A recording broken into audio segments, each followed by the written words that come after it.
A conferência de hoje intitula-se O Homem por Trás da Máscara, porque queremos descobrir quem é o homem por trás das cenas, que vai desempenhar um papel principal nos eventos antes da volta de Cristo. E o livro de Daniel nos dá muita informação sobre este assunto. E, de fato, o livro de Daniel, como já dissemos, funciona como uma referência para o livro de Apocalipse. E a profecia que vamos estudar hoje é uma profecia que atua como uma chave para a interpretação do livro de Apocalipse. Novamente, eu gostaria de lembrar vocês do nosso pequeno dicionário de termos proféticos.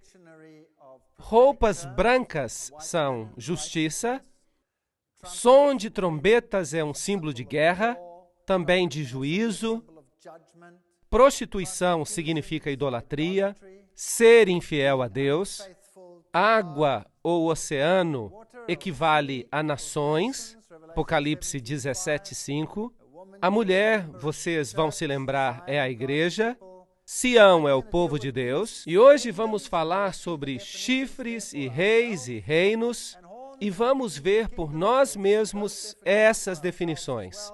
E também, é claro, a rocha, que é Jesus. Há muitos textos que indicam isso. Portanto, vejamos esta visão de Daniel. É uma das visões mais espetaculares da Bíblia. Ela é realmente espantosa.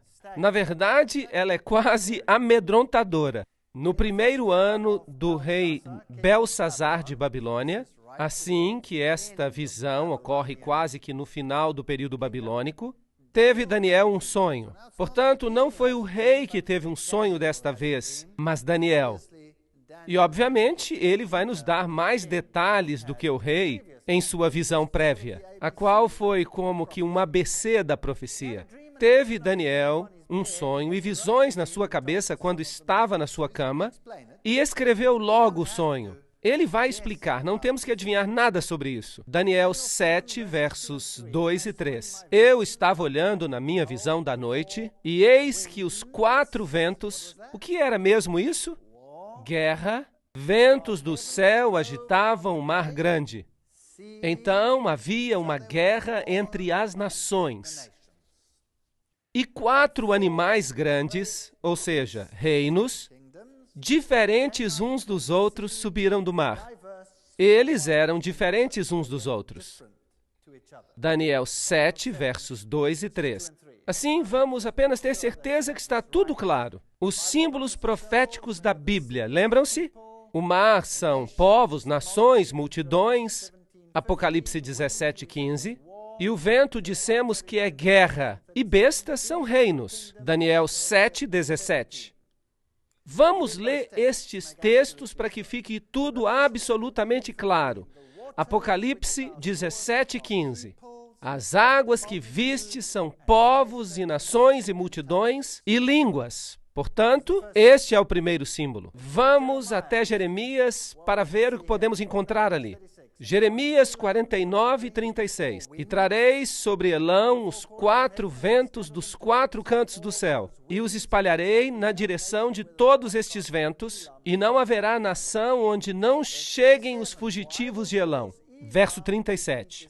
E farei com que Elão tema diante dos seus inimigos. Agora, chamamos isso de paralelismo hebreu.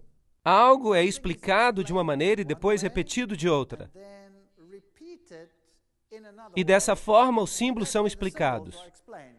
Eles se explicam a si mesmos. Portanto, os 4 ventos, os que dispersam Elão, significa que Elão temerá diante dos seus inimigos. Haverá guerra. E diante dos que procuram a sua morte, farei vir sobre eles o mal, o furor da minha ira, diz o Senhor. E enviarei sobre eles a espada, a guerra, até que venha consumi-los. Então temos aqui o paralelismo, para ver que o mar equivale às nações e o vento equivale às guerras. Daniel 7:17. Estes grandes animais são 4 computadores em Bruxelas. Não diz nada disso. Diz, estes grandes animais são 4 reis que se levantarão da terra. Portanto, 4 reinos que virão e são descritos como animais. ou bestas. 17:23. O quarto animal será o quarto reino na terra. Portanto, esta é a definição bíblica. Não podemos interpretar estes símbolos de nenhuma outra maneira a não ser como a Bíblia diz. Assim, os quatro animais são quatro reinos que se levantarão da terra. E agora podemos olhar para os reinos e descobrir para onde ir. O primeiro era como leão, mas tinha asas de águia.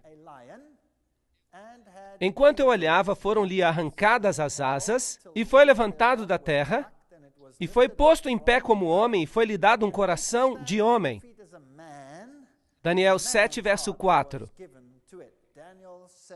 Agora, o primeiro reino que nós tínhamos em Daniel capítulo 2, a cabeça de ouro, Daniel a identificou como sendo Babilônia. A primeira besta que nós vemos aqui é o leão com asas de águia, que a propósito era o símbolo, um dos símbolos de Babilônia. E o que é fascinante aqui é que fizeram com que este animal ficasse em pé como um homem, e um coração de homem lhe foi dado. Este é um reino que exalta o lado humano acima de Deus. Esta é a apostasia máxima contra Deus, colocando o homem no lugar onde Deus deveria estar. E veremos, à medida que continuamos nesta série, que os eventos do fim também culminam com este mesmo assunto. O homem sendo colocado no lugar onde o divino deveria estar. Portanto, Bab-El, como eu já lhes disse, Babel, Bab é portal e El é Deus, portal de Deus, um outro caminho para Deus. Um outro caminho, outro além do caminho que foi prescrito e encontramos na Bíblia. Assim, aqui está este poder que se levantará e representa a Babilônia, em paralelo com a cabeça de ouro, 605 a 539 a.C. Vamos dar uma vista de olhos em relação ao simbolismo. Jeremias 4, verso 7. Já um leão subiu da sua ramada, e um destruidor dos gentios. Ele já partiu e saiu do teu lugar para fazer da tua terra uma desolação. O profeta está falando de Jerusalém, Israel, a fim de que as tuas cidades sejam destruídas e ninguém habite nelas. Este leão a que se refere ao reino de Nabucodonosor. Babilônia, que estava por vir, e Jeremias aplica o símbolo do leão à Babilônia. Portanto, o primeiro reino é Babilônia. Aqui está um símbolo que era usado em Babilônia. Você pode ver que o leão com asas de águia é parte desse simbolismo. Aqui está outro relevo.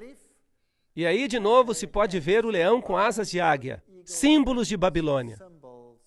Assim que a arqueologia confirma que este era o símbolo que era usado, assim não precisamos nem adivinhar o que está acontecendo. A Bíblia nos dá um bom começo. Daniel, capítulo 2, começou com Babilônia, e Daniel, capítulo 7, começa com Babilônia. E eis aqui o segundo animal. Substitua isso por outra palavra, reino, semelhante a um urso que se levantou de um lado,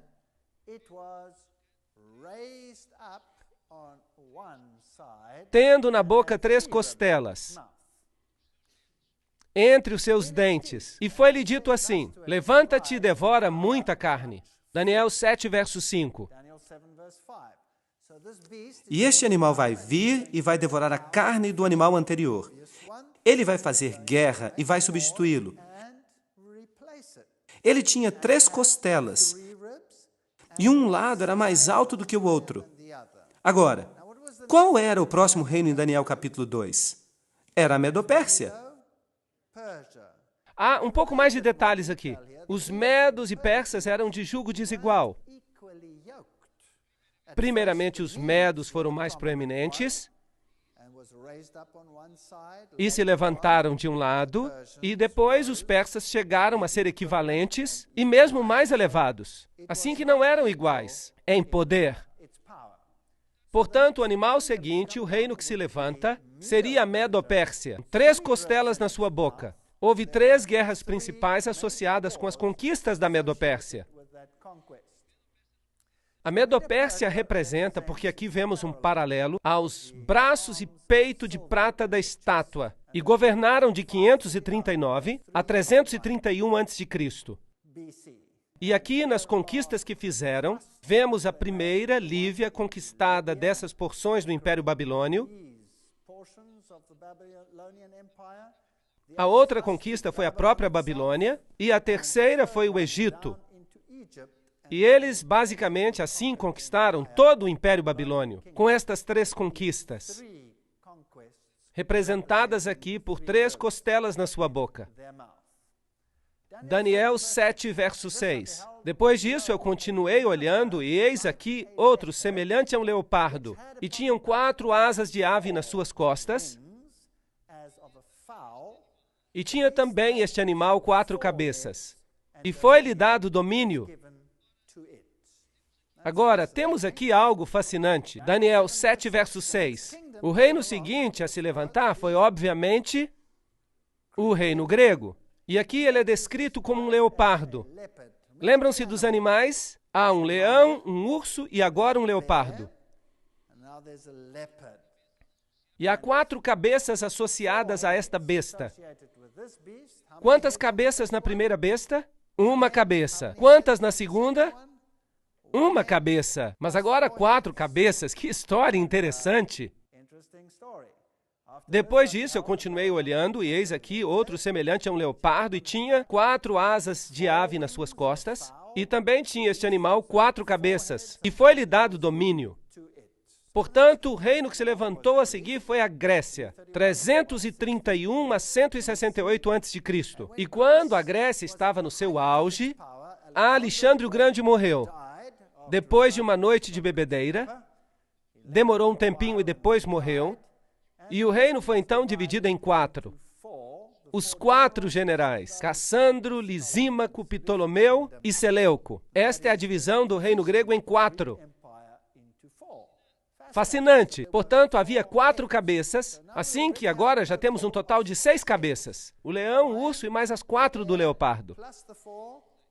Igual a 6. Depois disso, Daniel 7, verso 7, eu continuei olhando nas visões da noite, e eis aqui o 4º animal, terrível e espantoso, e muito forte, o qual tinha dentes grandes de ferro. Você se lembra qual é o simbolismo do ferro? Onde é que o encontramos? Em Daniel capítulo 2, e era um símbolo do Império Romano. Aqui temos o mesmo simbolismo. Ele devorava e fazia em pedaços e pisava a pés o que subjugava. Aqui está um poderoso império, no nível político, o mais poderoso dos 4, e destruiria e devoraria, até com seus pés destruiria. E há algo muito interessante acerca disso. Daniel 7, verso 7. Era diferente de todos os animais que apareceram antes dele. E tinha 10 chifres. Certo? Não há um número de cabeças mencionado aqui, então presumimos que havia só uma, com 10 chifres. Assim que você conta todas as cabeças das bestas de Daniel 7, quantas cabeças nós temos? Temos 7 cabeças. 7 cabeças. Agora, a besta que nós encontraremos no livro de Apocalipse tem 7 cabeças. E a besta do livro de Apocalipse com as 7 cabeças também tem todos os componentes das bestas que são mencionadas aqui em Daniel. Capítulo 7. Portanto, precisamos saber que cada uma dessas cabeças e quais eram as filosofias associadas com esse período de tempo. Agora, esta besta em particular era diferente de todos os animais que apareceram diante dela. E tinha 10 chifres. Agora, os 10 chifres, como já vimos nas definições, seriam 10 reinos. O verso 24 diz, e quanto aos 10 chifres daquele mesmo reino, se levantarão 10 reis. Portanto, de Roma se levantariam 10 reinos, e depois dele se levantará outro. Portanto, depois que os 10 tenham se levantado, depois de Roma ter sido dividida em 10, um outro se levantaria. o qual será diferente dos primeiros, e abaterá 3 reis. Bem, isso é fascinante. Portanto, o quarto animal se divide em 10, mas ainda é basicamente o mesmo animal. O mesmo animal se divide em 10. E deste animal, na divisão dos 10, vem outro poder.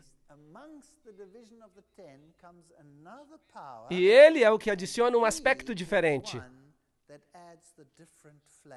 Está claro? É isso que o texto diz. Qual será diferente? Diferente dos primeiros. Portanto, Roma será diferente dos outros por causa daquela besta. E ele governará por quanto tempo? Até que veio o ancião de dias e o julgamento foi dado aos santos. Esse é um longo período de tempo. Portanto, Roma governou de 168 a.C. a 476 depois de Cristo, e depois foi dividida em 10. Quantos dedos há na profecia anterior? 10 dedos. Aqui temos os 10 novamente, divididos em 10, e outro se levantará depois deles, e ele será diferente, e o sistema permanecerá por quanto tempo? Até que venha o ancião de dias. Uau! Um longo tempo. Portanto, estamos falando de um longo período de tempo. Roma governou de 168 a.C. a 476 depois de Cristo. Então foi dividida. Assim que temos exatamente a mesma sequência. Nós temos o leão que se compara à cabeça de ouro. Depois temos o urso que se compara aos braços e peito de prata. Depois temos um leopardo de 4 cabeças que representa o quadril de bronze. E agora temos um animal terrível, que representa as pernas de ferro. E os 10 dedos, quando dividida em 10, e também será diferente por causa de um outro que se levanta depois dele. Assim que é isso que temos até agora. Daniel, capítulo 7, versículos 19 ao 23.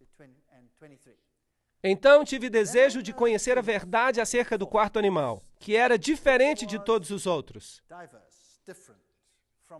Muito terrível, cujos dentes eram de ferro e as unhas de bronze. Portanto, havia um elemento de bronze nessa quarta besta. O bronze era um componente muito importante. Ora, de fato, o Império Grego foi praticamente incorporado por Roma. A filosofia grega se tornou a base do Império Romano.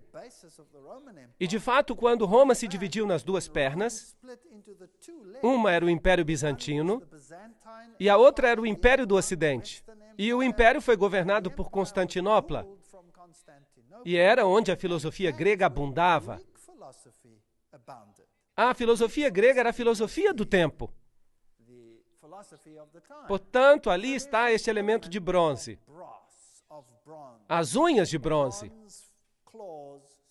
E nós encontraremos, interessantemente, estas unhas outra vez mais tarde, que devorava e fazia em pedaços e pisava a pés o que sobrava. Assim que ele queria saber mais acerca deste quarto terrível animal. O quarto animal, é-nos dito no verso 23, será o quarto reino na terra, o qual será diferente de todos os reinos. E devorará que parte da terra? Toda a terra. E a pisará a pés e a fará em pedaços. Agora, Roma, na sua forma original, tomou conta do mundo inteiro? Sim ou não? Não. E a China? E o Japão? E as Filipinas? E a Austrália? E a África do Sul? E os Estados Unidos? E a América do Sul? E essas áreas? Será que Roma governou sobre todas elas? Obviamente que não. Mas lembrem-se, a profecia não diz que seria esta Roma. Roma acaba e é dividida em 10. E que outro se levantaria e governa até quando? Até que venha o ancião de dias. Assim que a profecia ainda hoje está de pé, nesse contexto. Faz sentido? Ok. Isso é muito interessante. Portanto, aqui temos esse poderoso Império Romano. Isto é o que a Bíblia diz, que encontraríamos estes reinos e os 10 chifres se levantariam. 10 reinos. Os 10 dedos representam os 10 reinos. Desde o ano 476 até a segunda vinda de Cristo, esses poderes de alguma forma continuariam. E o pequeno, depois deles, que se levantaria mais tarde, seria o elemento diferente e governaria até que o ancião de dias chegasse. Daniel 2, verso 44, lembrem-se, está falando acerca dos 10 dedos, que são equivalentes aos 10 chifres, e diz, mas nos dias desses reis, o Deus do céu levantará um reino, que não será jamais destruído, e esse reino não passará a outro povo, e esmiuçará e consumirá todos esses reinos, mas ele mesmo subsistirá para sempre. Assim que temos um paralelo perfeito entre Daniel capítulo 2 e o capítulo 7. Agora, Daniel estava se perguntando acerca disso. No verso 8 diz, estando eu a considerar os chifres, portanto, ele estava olhando para a linha de tempo para ver quando Roma era dividida em 10 componentes. E ele está olhando para esses 10 reis que se levantam do Império Romano. Eis que entre eles subiu outro chifre pequeno. De fato, se fala de pequenez. Ele era muito pequeno. E então ficou cada vez maior. Entre eles subiu. De onde ele sobe? Dentre eles. Bem, então este chifre pequeno sobe dentre os 10. Isso é muito importante, porque este chifre pequeno é o homem por trás da máscara. E este chifre pequeno sobe dentre os 10. Portanto, os 10 reinos estão lá, e ele se levanta do meio deles. Assim, que tipo de poder é esse? Este é um poder europeu? Porque os 10 chifres que se levantaram do Império Romano Ocidental, portanto, não podemos procurar este chifre no Oriente Médio, por exemplo. Podemos? Não. Podemos procurá-lo nos Estados Unidos da América, por exemplo? Não. Onde é que podemos procurá-lo? Lá onde se espera que ele se levante. Ele tem que aparecer entre os 10. Ele tem que aparecer entre os 10. E todos os 10 estão lá quando se levanta. Repare, diante do qual 3 dos primeiros chifres foram arrancados. Portanto, por causa desse poder, 3 dos que tínhamos antes são removidos. Faz sentido? Vamos ter que tirar 3. Quem vai arrancá-los? Ou como consequência de quem eles serão arrancados? Deste poder. Isso é muito importante para que tenhamos isso tudo muito bem claro, porque não queremos cometer nenhum erro. E eis que neste chifre havia olhos como os de homem e uma boca que falava grandes coisas. Onde encontramos este simbolismo anteriormente? Esse simbolismo de homem? Babilônia. Lembram-se? Encontramos isso em Babilônia. Aqui há o mesmo simbolismo, neste poder. O homem se levantará outra vez, mas assim mesmo acima do Altíssimo, e tomará o lugar do Altíssimo. Esta é uma nova Babel, um outro portal para o céu.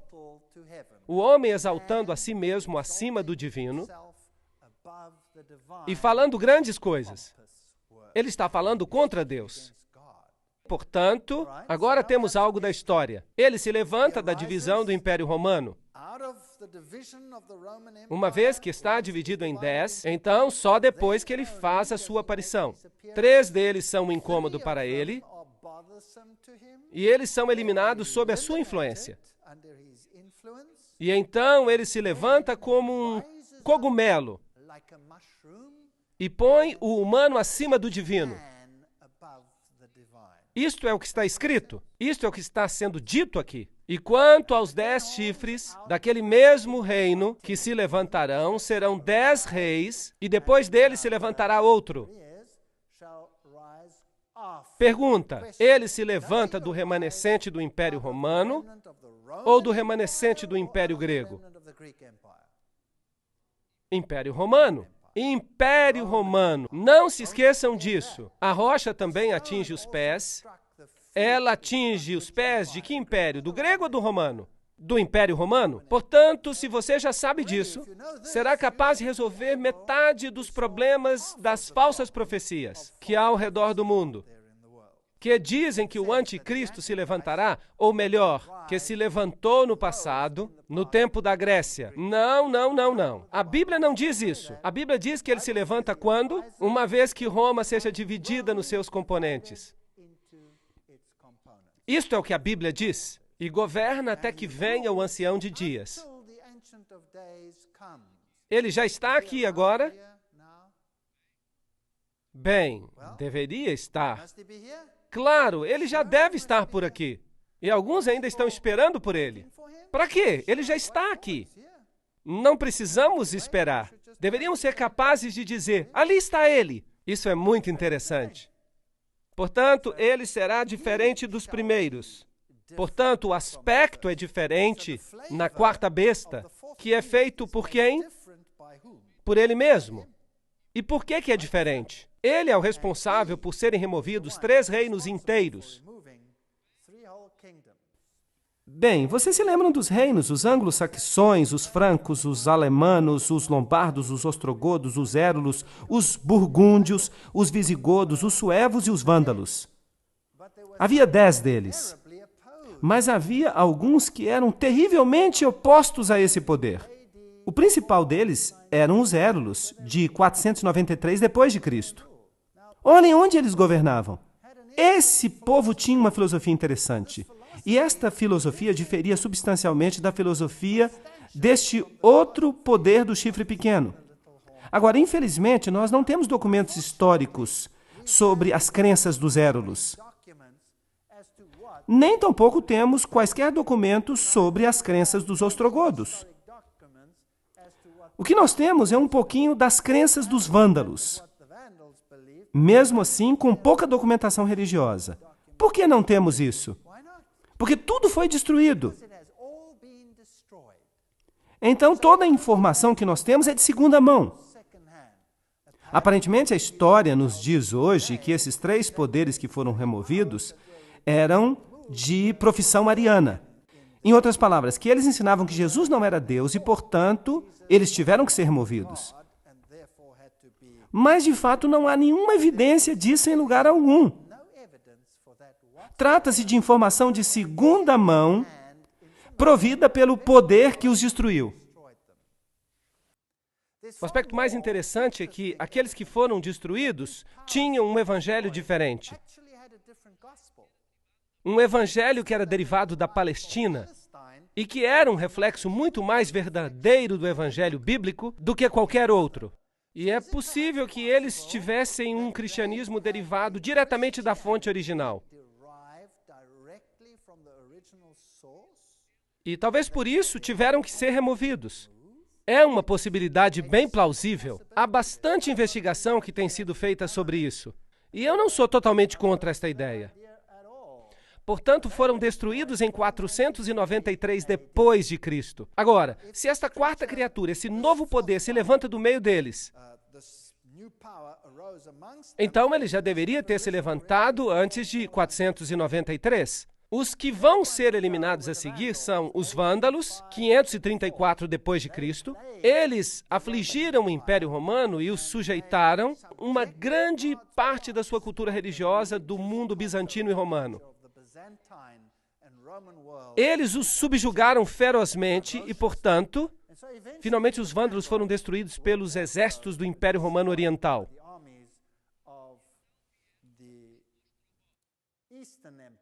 E então vieram os ostrogodos. Eles foram os últimos. Os ostrogodos governaram até 538 depois de Cristo, e eles ocuparam primeiramente esta área e mais tarde ocuparam e conquistaram toda a capital do Império Romano Antigo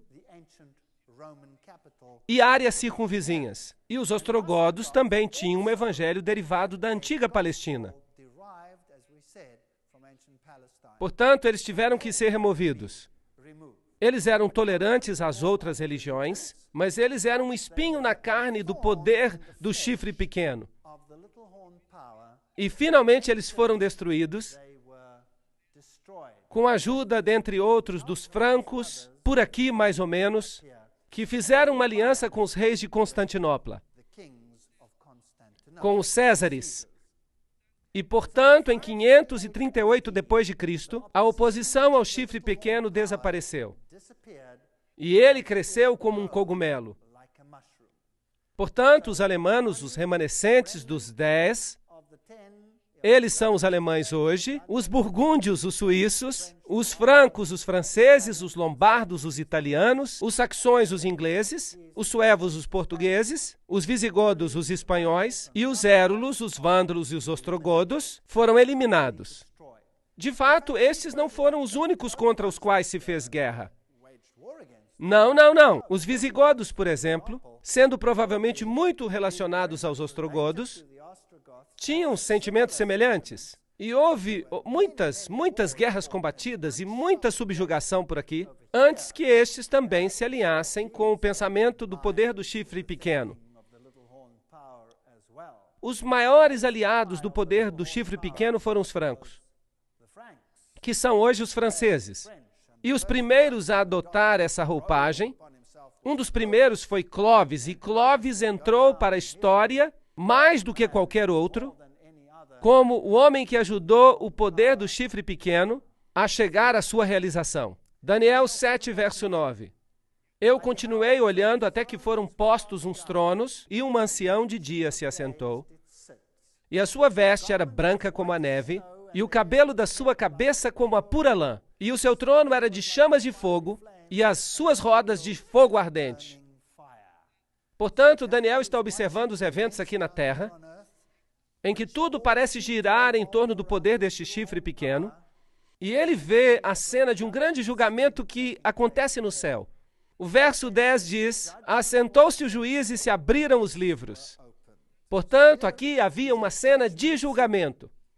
E eu estava olhando nas minhas visões da noite, e eis que vinha nas nuvens do céu um como filho do homem. Este é um acrônimo para anjo.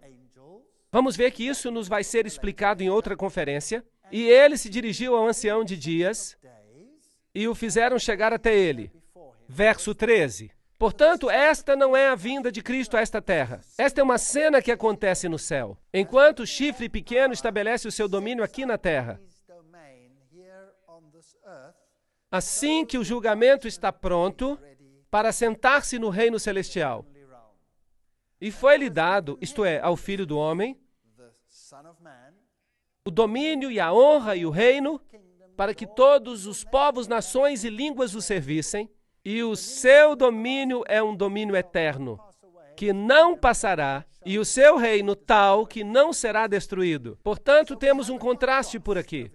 Por um lado, temos um reino que vai ser estabelecido nesta terra, cuja sede e poder repousam sobre o chifre pequeno, e do outro lado, temos um julgamento que ocorre no lugar onde o poder será dado a Cristo.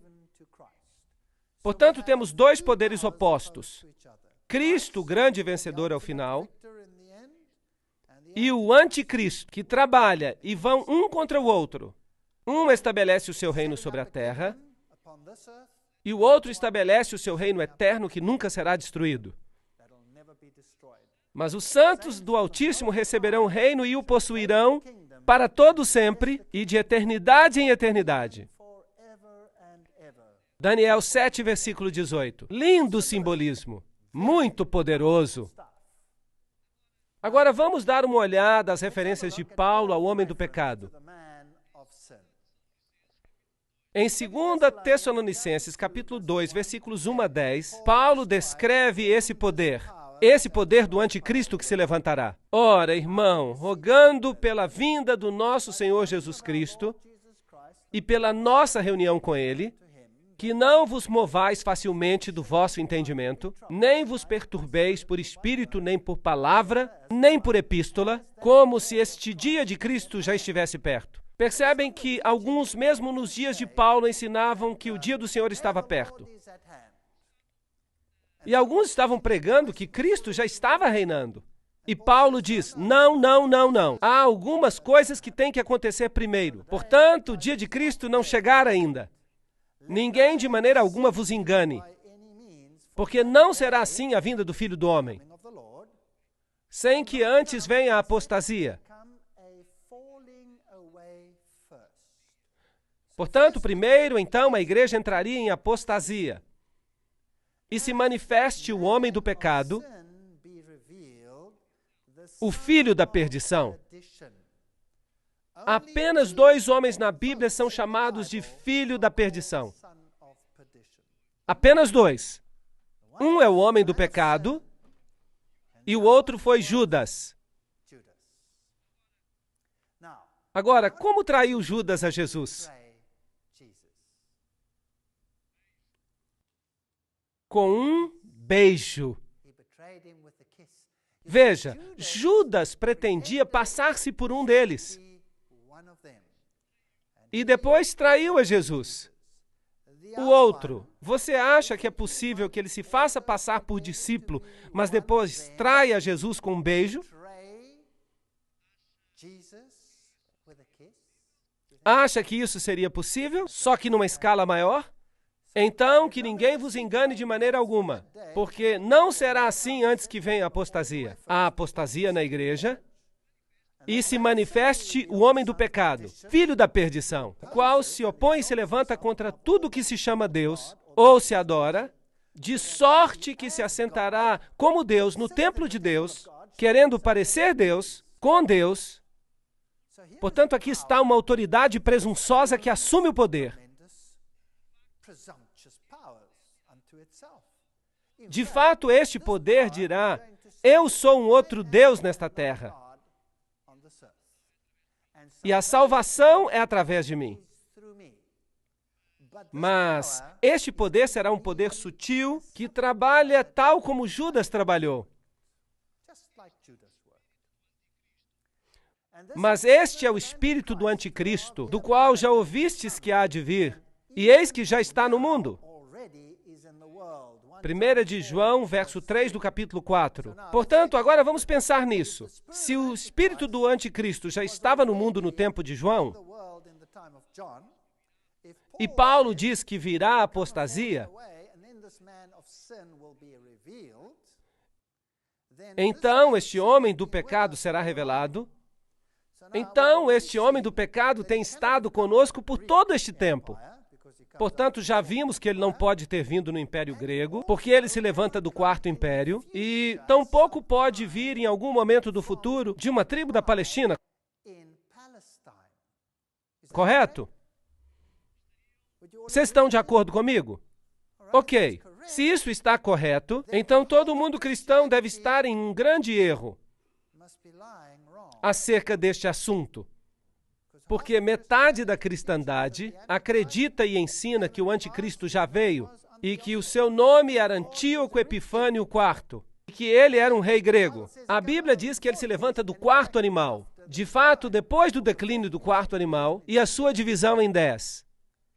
E a outra metade da cristandade é ensinada que o anticristo virá no futuro, depois do arrebatamento. Agora, nós temos aqui um problema, porque esta não é sequer a mesma igreja cristã, mas aqui diz na igreja primitiva que ele já estava no mundo e agia de maneira clandestina na igreja cristã primitiva. Portanto, nenhuma dessas posições pode estar correta. Paulo continua, não vos lembrais que estas coisas vos dizia enquanto ainda estava convosco? E agora vós sabeis o que o detém, para que a seu próprio tempo seja manifestado. Portanto, algo está detendo, impedindo que este poder se levante. Algo está detendo este poder, porque já o mistério da iniquidade opera. Portanto, este poder, este iníquo e misterioso poder, já estava operando no mundo no tempo de Paulo. Portanto, este não é um poder futuro, que virá apenas no fim dos tempos. Não, não, não. Ele tem que estar aqui. Ele já está aqui há todo este tempo. Somente há um que resiste até que do meio seja tirado. Vemos na versão Almeida Revista e Atualizada. E aguarda que somente seja afastado aquele que agora o detém. Portanto, havia um poder segurando de alguma forma este poder do chifre pequeno para que ele não se manifeste. E Paulo lhes tinha dito quem era esse poder. Não vos lembrais que estas coisas vos dizia, mas ele não menciona isso aqui. E então será revelado o iníquo, a quem o Senhor desfará pelo sopro da sua boca e aniquilará pelo esplendor da sua vinda. Portanto, este poder será levantado quando algo que o detém seja tirado, ou algum poder que o está detendo, e este poder será destruído por ocasião da segunda vinda de Cristo.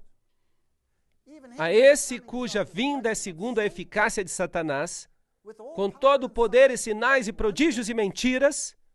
Esta é uma história interessante. Com todo o engano da injustiça para aqueles que perecem, porque não receberam o amor da verdade para se salvarem.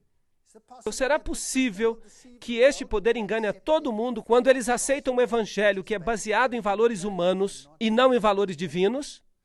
Em critérios humanos e não em critérios divinos? Será que isso é possível?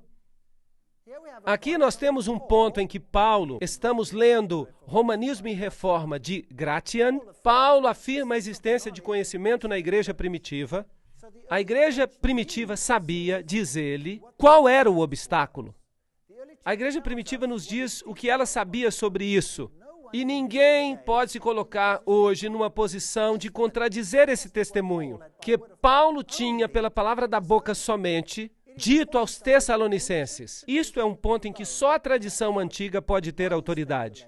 A especulação moderna não tem qualquer relevância nesse assunto. Hoje as pessoas estão dizendo, bem, o que poderia tê-lo detido? Talvez fosse o Espírito Santo. Por que haveria de ser o Espírito Santo? Havia um poder a detê-lo. E quando este poder é removido, o anticristo se levanta e permanecerá até que o Senhor venha. Então, o que os pais da igreja sabiam e que Paulo lhes disse verbalmente? Ele lhes disse, mas não escreveu. Bem, vamos ver o que dizem os pais da igreja primitiva. Tertuliano, o apologista cristão de 200 depois de Cristo, em A Ressurreição, diz: ele que resiste deve resistir até que do meio seja tirado. Que obstáculo está lá senão o Estado romano? A queda do qual, dividido em 10 reinos, deve então introduzir o anticristo. Portanto, isto era o que os pais da igreja cristã primitiva acreditavam, que quando Roma se for, então o anticristo será revelado. Será que isso é bíblico segundo Daniel capítulo 7? Absolutamente. Quando Roma se divide em 10, e quando o Estado romano desaparece, o anticristo será revelado. E isto é o que criam os pais da igreja cristã primitiva. Tá outro, João Crisóstomo, um sermão sobre 2 Tessalonicenses 2. Ele foi bispo em Constantinopla, em 390, e diz: há somente um que impede agora até que seja tirado do caminho, que é quando o Império Romano é tirado do caminho. Então ele virá, o anticristo. Aqui temos outros. Edward Elliot, que escreve um comentário sobre Apocalipse em 1862 e diz: nós temos um testemunho concordante com os primeiros pais, Irineu e dos discípulos de São João, dizendo a Crisóstomo e Jerônimo, quanto a como isto era entendido, acerca do poder imperial que governava e residia em Roma. Assim, isto é uma verdade bem simples. Quando Roma cai, o anticristo vem. Enquanto os Césares mantiveram o poder imperial, era impossível para o anticristo levantar-se. Na queda dos Césares, ele se levantou. Há uma outra fonte. Paulo não identificou o poder repressor porque ele sabia que era Roma e evitou as represálias. Lembrem-se que a igreja cristã estava sendo perseguida por Roma. Uma outra citação. Portanto, Paulo não diz: quando Roma cair, ele virá. Porque se ele tivesse dito isso publicamente, ou escrito quando Roma cair, ele virá, ele teria entrado num grande problema e a igreja seria perseguida. Portanto, a igreja primitiva acreditava que quando Roma caísse, o anticristo se levantaria. Daniel 7 diz: ele se levantará quando Roma for dividida em 10. Então ele se levantará. Portanto, este é o critério bíblico acerca de quando o anticristo começa a governar.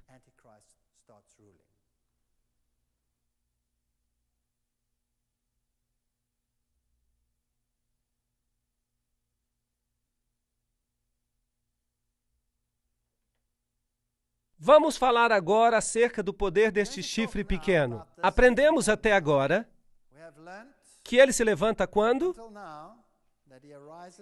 Quando Roma é dividida. Aprendemos que ele vem dessa divisão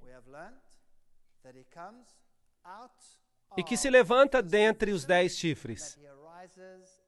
E aprendemos que será diferente dos primeiros. Daniel 7:24. E que este poder estará conosco até que Jesus venha. Isto significa que ele já se levantou e está entre nós hoje. Vamos dar uma olhada nos atributos que Daniel diz que o chifre pequeno terá. Primeiro, ele se levanta da quarta besta. Daniel 7, 7 e 8. Estão todos de acordo com isto? Ele se levanta de Roma. E é de lá que se levanta. Ele é um poder romano. Número 2. Ele se levanta do meio dos 10 chifres. Estando eu a considerar os 10 chifres, eis que do meio deles surgiu um chifre pequeno. Portanto, ele tem que surgir do Império Romano Ocidental. Ele é um poder europeu. Não é nenhum outro poder desta terra. Ele se levanta depois dos 10 chifres. Assim que ele assume a sua posição de poder, em algum momento depois de 476, depois de Cristo. E depois deles se levantará outro. É o que diz o verso 24.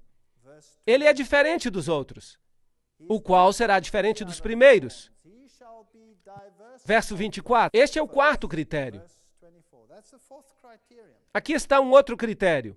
Ele se torna mais robusto do que os outros, mais robusto do que os seus companheiros. Verso 20. Aqui está um poder que se torna mais grandioso do que qualquer outro reino. E sabem de uma coisa? Não é difícil ver o que a Bíblia está dizendo. Incômodo, talvez, mas não é difícil. Ele arranca 3 reinos, diante dos quais caíram 3. Verso 20. Ele tem olhos como de homens e fala grandes coisas contra o Altíssimo. Verso 25. Portanto, ele se exalta a uma posição onde Deus deveria estar. Primeiro, ele substituiu os preceitos divinos por preceitos humanos. Então, traça um caminho para o céu através do qual, pelo poder do homem, e não pelo poder de Deus, se atinge. Este é um assunto muito, muito sério. E ele fala grandes coisas contra o Altíssimo. Vamos ter que dar uma olhada nisto também. E depois ele fará guerra contra os santos. Destruirá os santos. Verso 25. Portanto, este poder deve ter sido um poder perseguidor, que lutavam contra aqueles que diziam que a salvação é através do poder de Deus, unicamente. E então, um outro critério. Ele mudará tempos e leis. Verso 25. Cuidará em mudar os tempos e a lei. Isto é fascinante. Agora, que tempos e leis você acha que Deus estaria preocupado em ver mudados? Deus estaria preocupado com as pequenas e tolas leis humanas? Não. Ele deve estar preocupado com uma modificação da lei divina.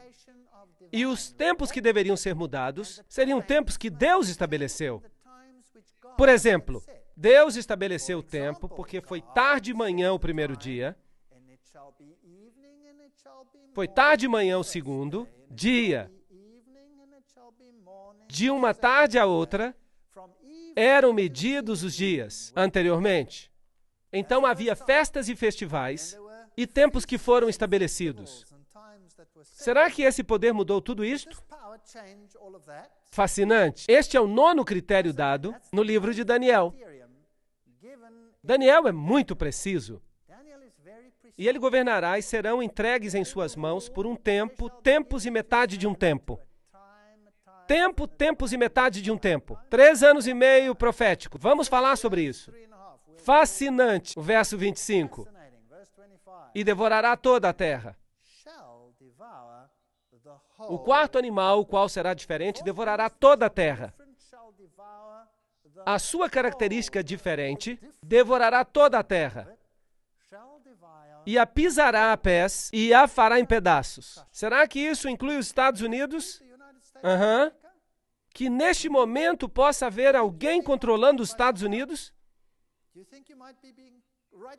Os poderosos Estados Unidos? Que dizer da poderosa Rússia?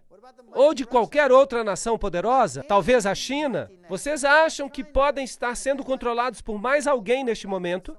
E isso vai existir até o fim, até que venha o ancião de dias, no verso 22.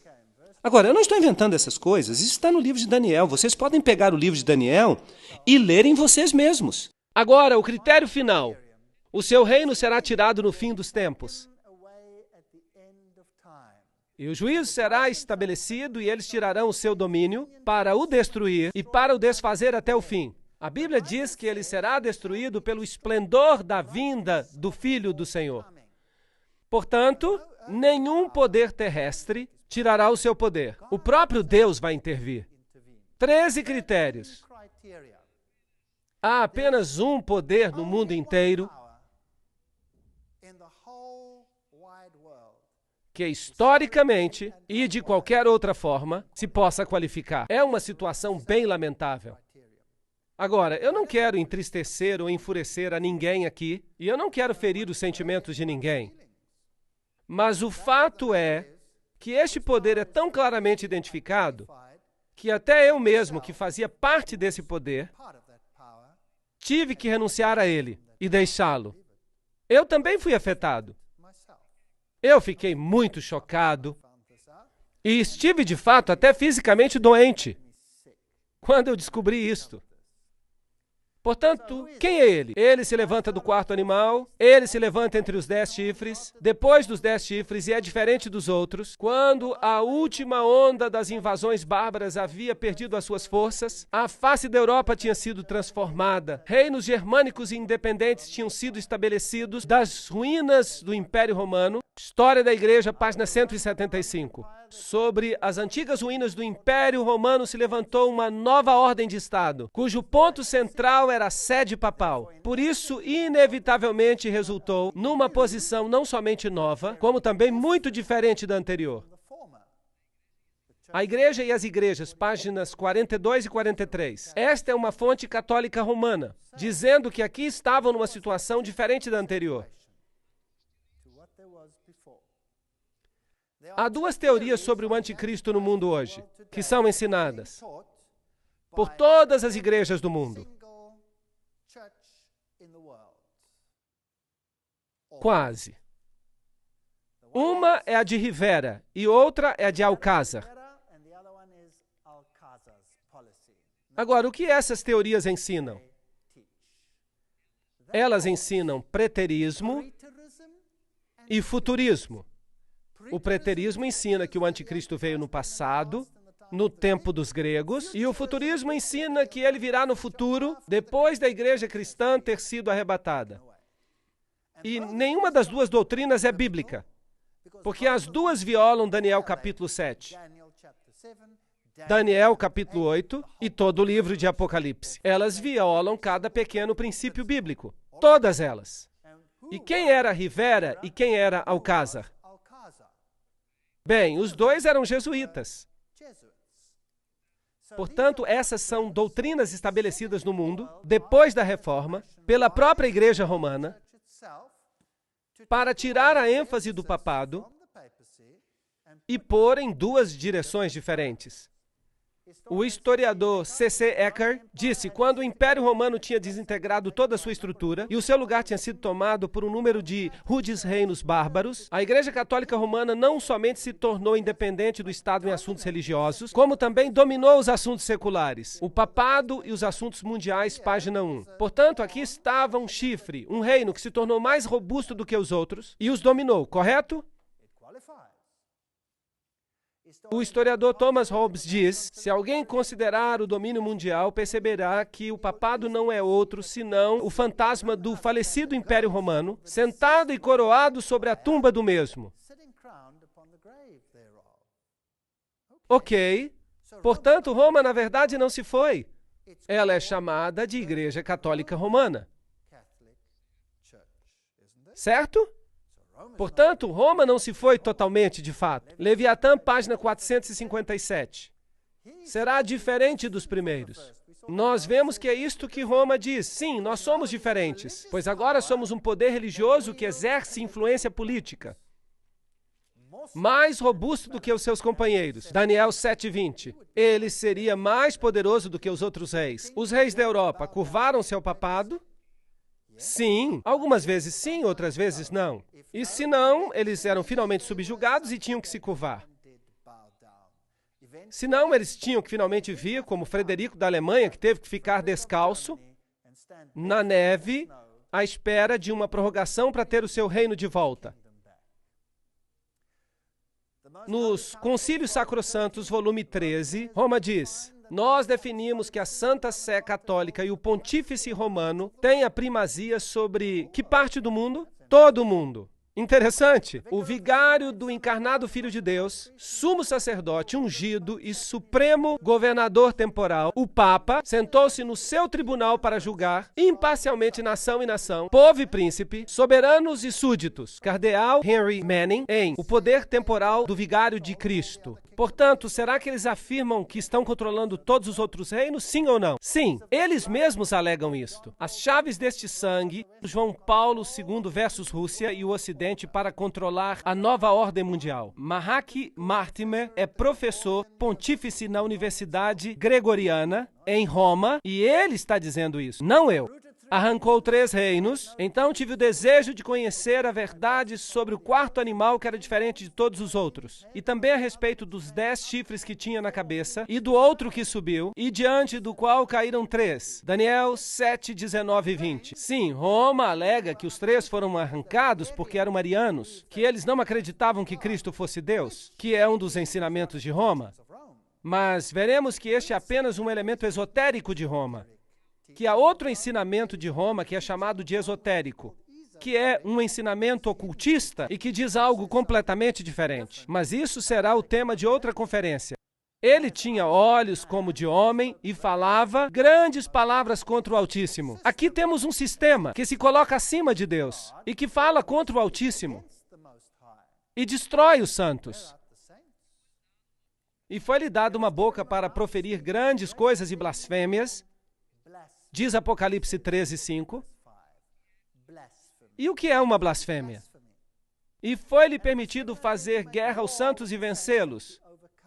Será que a igreja romana fez isto? Absolutamente. Daniel 7:25. E proferirá palavras contra o Altíssimo, e destruirá os santos do Altíssimo, e cuidará em mudar os tempos e a lei. E é claro, não se pode mudar a lei de Deus, isso é apenas o que ele pensa poder fazer. E eles serão entregues na sua mão por um tempo, tempos e metade de um tempo. Vamos ter que ver isso em detalhes. Vejamos primeiro a definição bíblica de blasfêmia. E veremos se Roma cumpre os requisitos. Bem, nós encontramos em João capítulo 10, verso 30 a 33, eu e o Pai somos um. Disse Jesus. Jesus diz que é Deus. E os judeus responderam dizendo, não te apedrejamos por alguma obra boa, mas pela blasfêmia, porque sendo tu homem, te fazes Deus a ti mesmo. Portanto, uma definição de blasfêmia na Bíblia é quando alguém diz que é Deus. Bem, há muitas pessoas que blasfemam no mundo hoje em dia, mas esta é a primeira definição. Outra definição encontramos em Lucas, que diz, vendo ele a fé dele, disse, homem, os teus pecados te são perdoados. E os escribas e fariseus começaram a arrazoar, dizendo, quem é este que diz blasfêmias? Quem pode perdoar pecados, senão só Deus?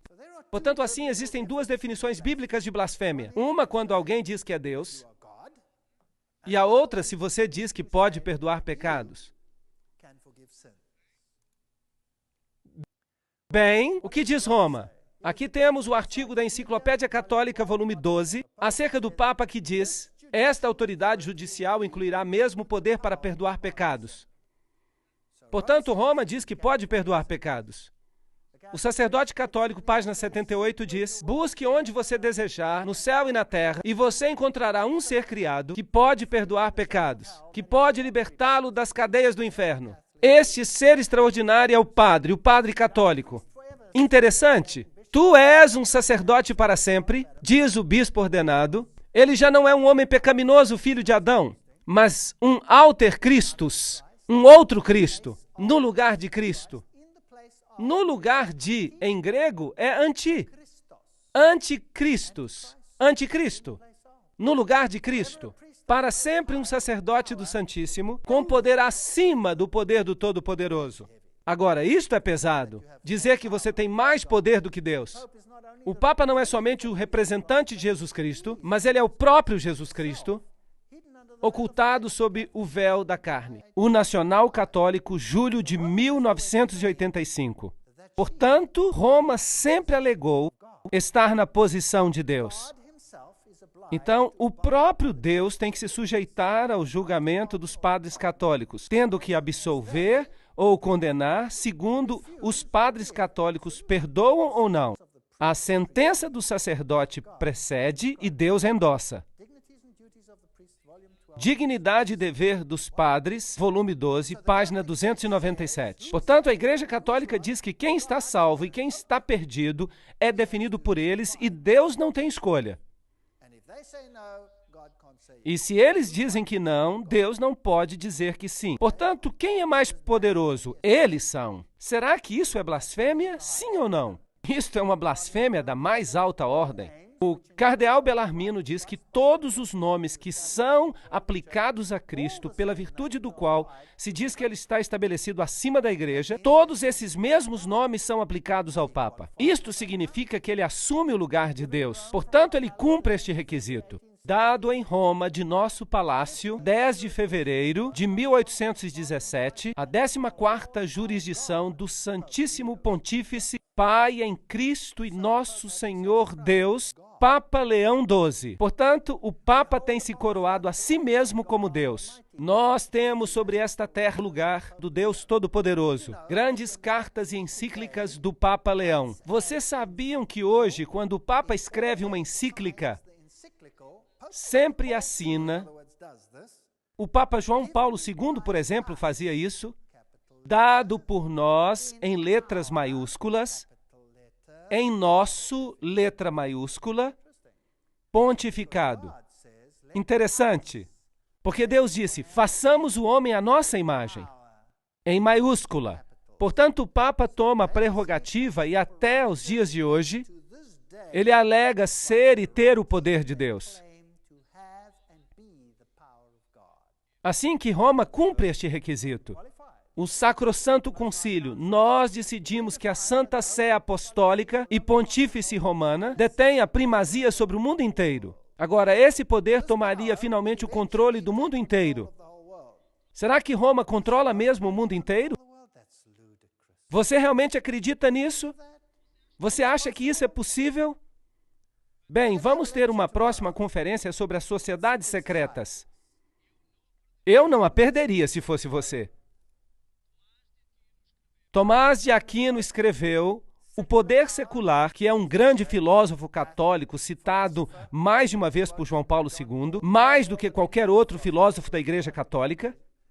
Ele escreve, o poder secular é sujeito ao poder espiritual, assim como o corpo é sujeito à alma, e, portanto, não é usurpação de autoridade que o prelado espiritual interfira em coisas materiais, concernente àquelas questões em que o poder secular está sujeito a ele. Portanto, todo mundo está sujeito a Roma. O Concílio de Trento declarou, todo o domínio temporal é dele. O domínio, a jurisdição e o governo da terra inteira, tudo isso é seu por direito divino. Todos os soberanos da terra são seus súditos e devem se submeter a ele. Isso foi o Concílio de Trento. Isso foi o que determinou o ataque da Reforma. Aqui temos uma senhorita que disse, Jesus disse, eu sou o bom pastor. E essa senhorita disse, é como estar com Deus. Quando viu João Paulo II, ela destruiria os santos.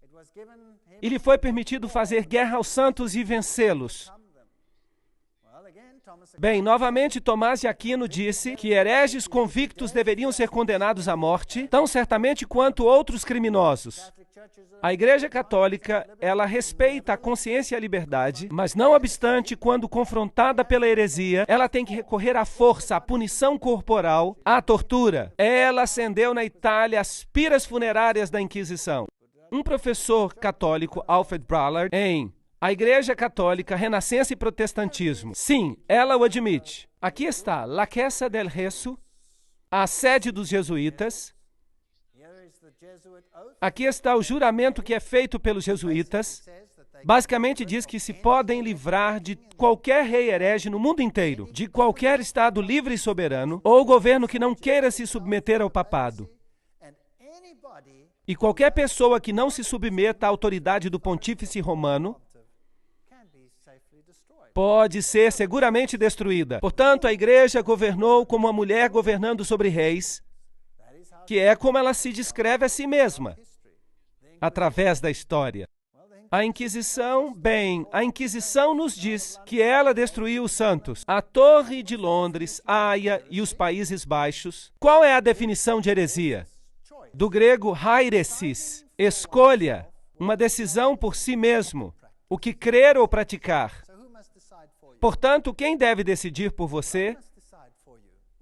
Roma deve decidir por você naquilo que você deve crer ou fazer. Bem, e se você não se alinha com isso, você deve ser eliminado, deve ser erradicado. Bem, estamos avançando para momentos espantosos no mundo em que vivemos hoje. Estes são alguns instrumentos de tortura que eram usados. Terríveis, estas pinças por aqui que se abriam e poderiam se fechar como dois pequenos baldes, fazendo uma pequena bola, e eles colocavam brasas quentes ali, e então as ajustavam desta maneira. Agora notem aqui os grilhões para os tornozelos e as pontas para dentro, elas iam diretamente até os ossos. Eles eram muito malvados. Esta aqui era para o pescoço, e a apertavam com parafusos, e iam direto ao pomo de Adão. De fato, o general Franco, nos anos 70, na Espanha, ainda utilizava este instrumento de tortura. Dá para crer nisso? Quão primitivo o homem pode se tornar? E os cepos e os parafusos de polegar, e esta coisa horrível por aqui, eles içavam a pessoa de cabeça para baixo, com as mãos atadas nas costas, e a levantavam desta maneira, até o alto, e a dependuravam no teto. E então amarravam esta bola a uma estante alta, esta pedra pesada, nos pés, e ela rolava para baixo e assim arrancavam os braços. Muito cruel o que eles faziam. Esta é uma representação das piras, as estacas da Inquisição, e eles mataram literalmente milhões e milhões de pessoas. Este é um famoso monumento na África, para onde os franceses huguenotes escaparam, depois do grande massacre em que os huguenotes foram massacrados. O massacre de São Bartolomeu. E eles se descreveram como uma mulher, uma igreja que escapava com a Bíblia em sua mão. E aqui as cadeias de Roma arrancadas. Bem, eu tenho algumas novidades para vocês. E cada outra mulher do planeta, falando de igrejas, está mais uma vez em cadeias. Muda os tempos e a lei. Cuidará em mudar os tempos e a lei. Daniel 7:25. Alega o Papa ter mudado a lei de Deus? Absolutamente. Decretal de translatio episcopi. O Papa tem poder para mudar tempos, para abolir as leis e prescindir de todas as coisas, até mesmo dos preceitos de Cristo. Será que isso é arrogância da mais alta ordem? Portanto, eles dizem que podem mudar essas coisas. Será que o Papa mudou os tempos? Certamente que o fez. Qual é o calendário que nós usamos no mundo hoje? Quem sabe? Utilizamos o calendário gregoriano. Quem foi Gregório? Foi um Papa. E foram os tempos mudados? Sim. Por autoridade de quem? Dos astrônomos jesuítas. E o que eles mudaram? Eles mudaram a Páscoa. Eles mudaram a Páscoa para que ela tivesse conformidade com a festa de Ishtar. E, de fato, em inglês, ainda se chama assim, Easter, Ishtar. E é por isso que a paz, como se chamava a Páscoa entre os cristãos primitivos, ela era na lua nova e a Páscoa hebraica deveria acontecer em qualquer dia da semana. Agora que o Papa mudou isso e se seguiu o simbolismo dos saduceus, que se reuniam em Alexandria, segundo ensinamentos ocultos, a Páscoa só cai no domingo, por causa da festa de Ishtar. E nunca coincide com a Páscoa original. É possível, com o calendário que tem, em algum momento da história, que ela possa coincidir com a Páscoa original. E então, que decreto faz o papado? Se ocorre a festa no dia da Páscoa original, então o Papa muda a festa em uma semana para que ela caia num domingo. Portanto, ele mudou os tempos e as festas, definitivamente. Também, desde esses tempos, nós estamos celebrando o dia de meia-noite a meia-noite, e não de pôr do sol a pôr do sol. Então, ela revogou a lei e prescindiu de todas as coisas, até mesmo dos preceitos de Cristo. O Papa pode modificar a lei divina. Pronta a biblioteca. Quem te dá direito, Senhor Papa, para mudar a lei de Deus? Os 10 mandamentos, como originalmente dados por Deus, nas primeiras tábuas, não terás outros deuses diante de mim. Então, depois há este grande mandamento que não devemos nos encurvar aos ídolos.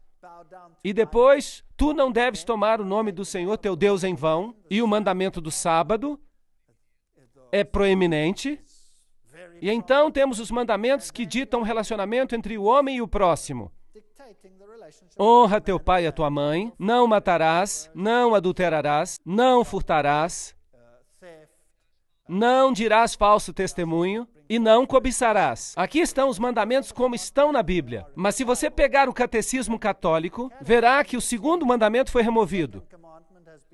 Não terás outros deuses, ou seja, não farás. Ele deverá ser capaz de mudar leis, porque ele diz, eu sou o Senhor vosso Deus, não terás outros deuses estranhos diante de mim, não tomarás o nome do Senhor teu Deus em vão. Portanto, o segundo mandamento desaparece e o outro sobe uma posição. Lembra-te do dia de sábado para o santificar. Mas o que eles fizeram com este? Trataremos disso daqui a pouco. Portanto, ele só tem 9 mandamentos e para alcançar os 10, eles tomam o mandamento da cobiça e o dividem em 2. Não cobiçarás a mulher do próximo e não cobiçarás os bens do teu próximo. Fascinante. Lembrem-se que este aqui diz, não cobiçarás a casa do teu próximo, não cobiçarás a mulher do teu próximo. Eles ainda têm o descaramento de inverter a ordem do mandamento como se tivessem o direito de fazer. A Enciclopédia Católica diz, a Igreja, depois de ter mudado o dia de descanso do sábado judaico, o 7º dia, para o primeiro dia da semana, fez o terceiro mandamento se referir ao domingo, porque o segundo já se tinha tirado como dia a ser guardado como dia do Senhor. Então eles mudaram os tempos, mudaram até o dia de adoração, que era o 7º dia, e foi transferido para o primeiro dia da semana. Mateus 5,17 diz, não penseis que eu vim destruir a lei ou os profetas. Eu não vim para destruir, mas para cumprir, para viver esses preceitos. Aqui está o Catequismo do Converso, da Doutrina Católica, página 50. Ele diz, pergunta, qual é o 7º dia? Resposta, o sábado é o 7º dia. A Igreja Católica está bem ciente disso, todos eles sabem. Pergunta, por que nós observamos o domingo em vez do sábado? Resposta, nós observamos o domingo em vez do sábado porque a Igreja Católica, no Concílio de Laodiceia, transferiu a solenidade do sábado para o domingo. Assim, ela mudou os tempos e as leis. Sim ou não? Sim, ela mudou. Tempos, tempo e metade de um tempo. A que isso se refere? Os santos seriam entregues em suas mãos por um tempo, tempos e metade de um tempo. Se você tem uma Bíblia moderna, ela dirá 3 anos e meio. Agora, um ano profético é diferente de um ano literal. Um ano em sentido profético tinha 360 dias, porque o ano hebraico tinha 360 dias. Portanto, 2 vezes 360 igual a 720. Metade de um tempo, metade de um ano, 180. Ao somarmos tudo, isso daria 1.260 dias proféticos. Ora, isso se transforma em 1.260 anos literais. Vamos solucionar isso. Com a conquista de Roma por Belisário, começa a história da Idade Média. Portanto, quando Roma foi conquistada e os ostrogodos foram removidos, a história da Idade Média começou. Philip Schaeffer diz, Virgílio ascendeu ao trono papal em 538 depois de Cristo, sob a proteção militar de Belisário. Portanto, do poder do chifre pequeno assumiu a sua autoridade. em 538 depois de Cristo, porque o último dos chifres, ou dos reinados que impediam seu avanço, eles foram os ostrogodos, e eles foram removidos em 538 depois de Cristo, e Virgílio sobe ao assento papal. Assim, o domínio de Roma começa. E depois dele se levantará outro. Os 10 reinos estabelecidos em 476 depois de Cristo. Depois deles, em 538 depois de Cristo, o reinado papal começa de acordo com um decreto feito por Justiniano, que diz que o Papa seria o corretor dos hereges e o governador de todas as igrejas. Ora, em 538, se você adicionar a este número 1260, chega-se a 1798. E o que aconteceu em 1798?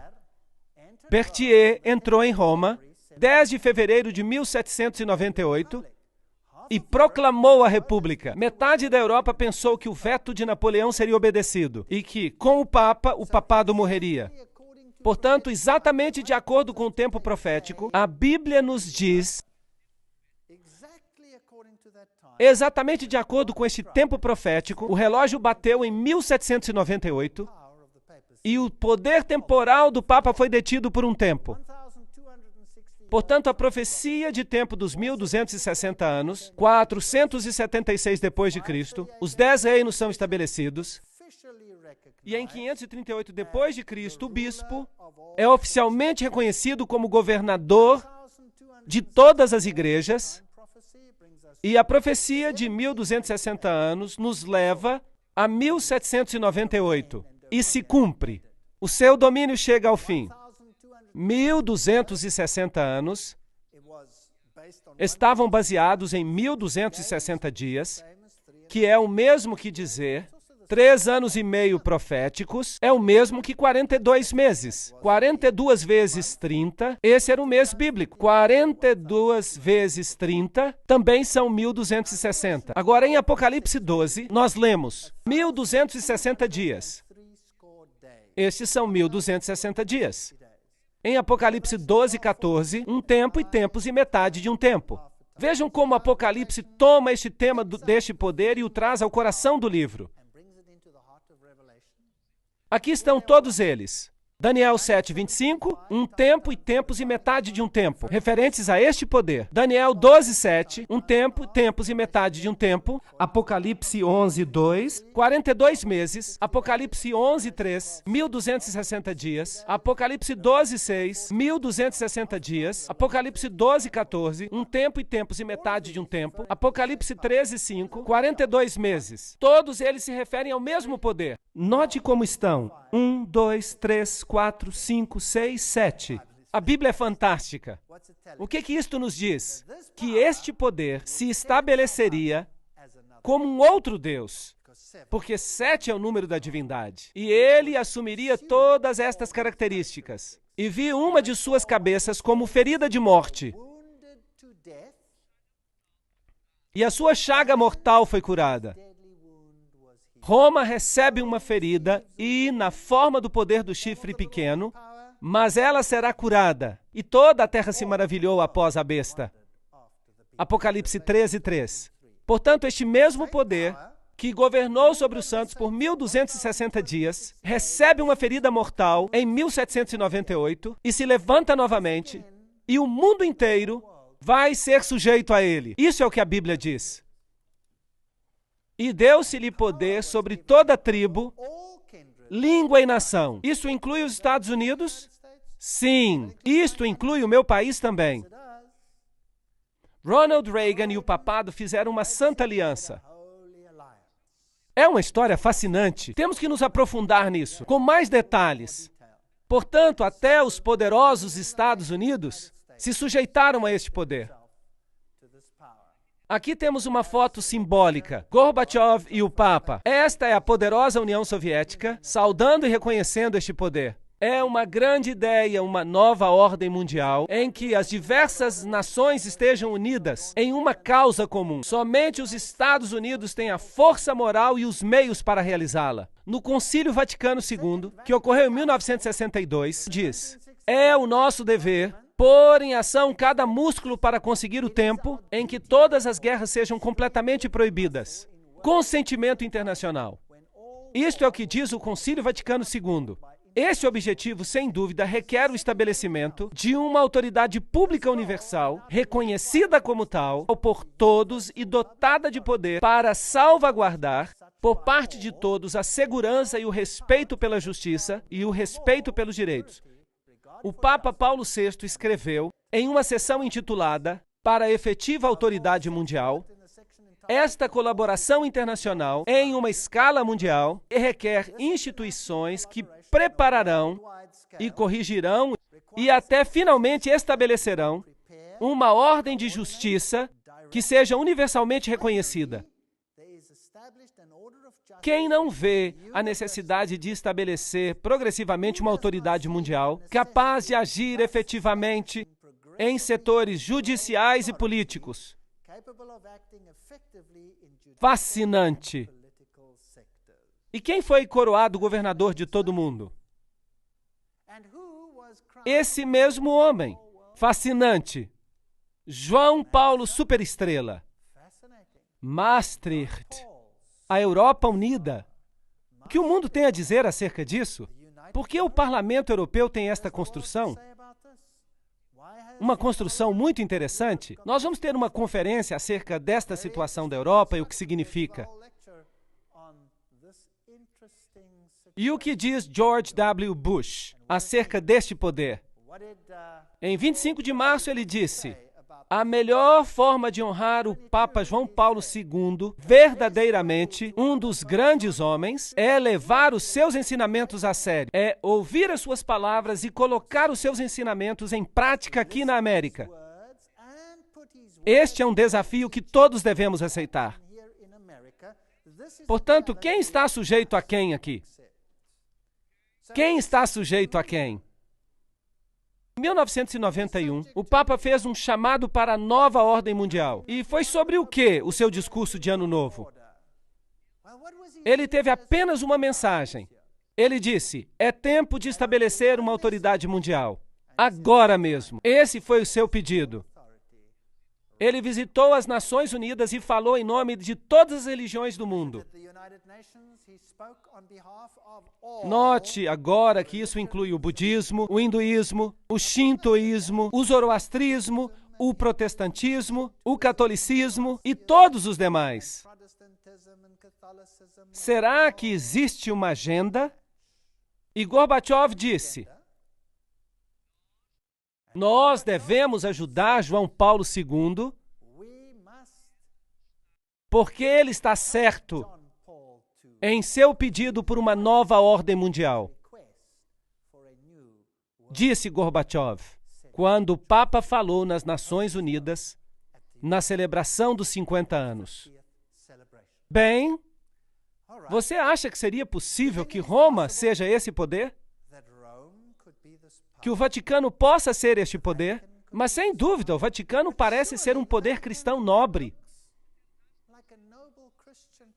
tentando estabelecer valores corretos no mundo. Não parece isso? Lembram-se que a Bíblia diz acerca do homem do pecado? Judas parecia ser um dos discípulos, mas ele traiu a Jesus com um beijo. Aqui está um poder que parece ser um discípulo, mas que também poderá trair com um beijo.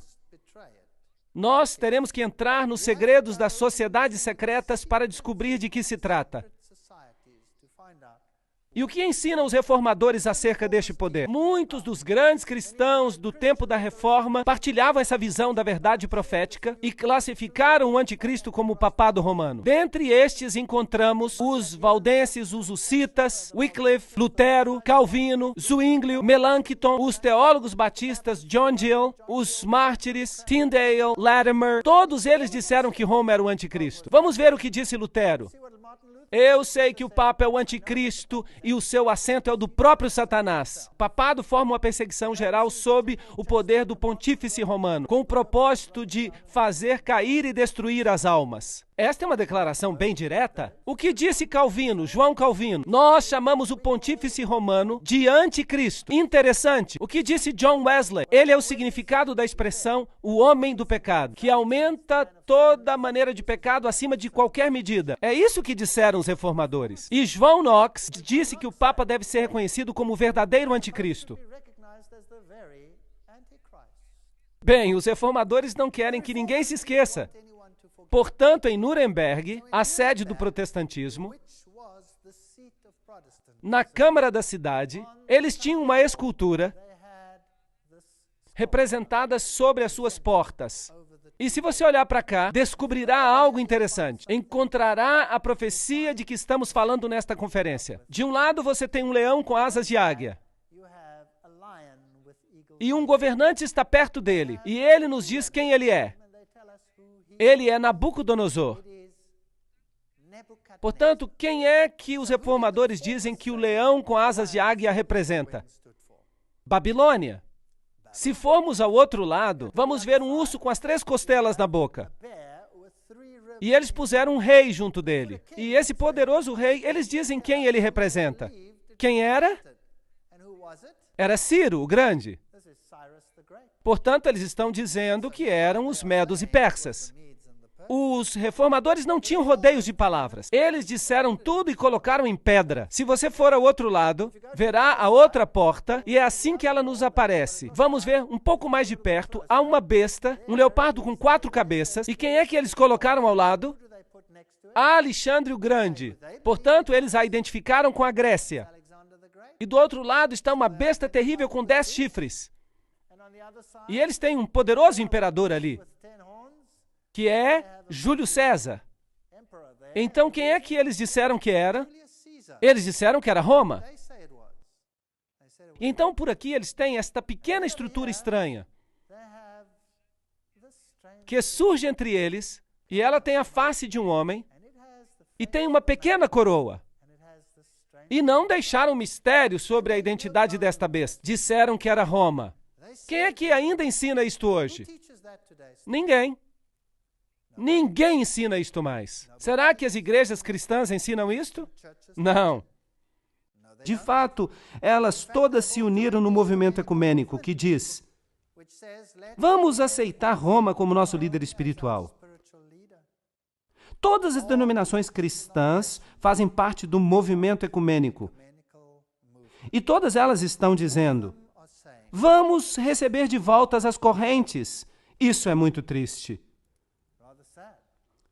Não deixem que ninguém os engane, de modo algum. Antes daquele dia virá a apostasia, e então será revelado o homem do pecado, o filho da perdição. Este se opõe e se exalta acima de tudo que se chama Deus ou é objeto de adoração, chegando até a assentar-se no santuário de Deus, proclamando que ele mesmo é Deus. Isso está fazendo sentido agora? Certamente que sim. Se fosse possível, eles enganariam os próprios eleitos.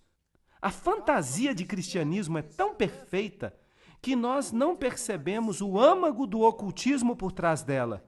Quem está de fato em controle aqui? Quem está por trás do que está acontecendo? Que poder é exercitado em Roma? Quem é o Papa Negro?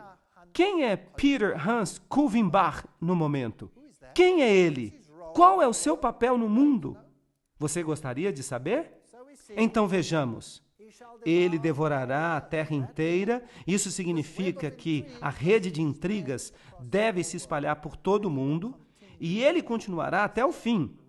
Ele já está aqui agora, mas o seu domínio será tirado no tempo do fim. Agora, eu não estou dizendo que qualquer pessoa da Igreja Católica que não está ciente de tudo isso que está na Bíblia é o anticristo.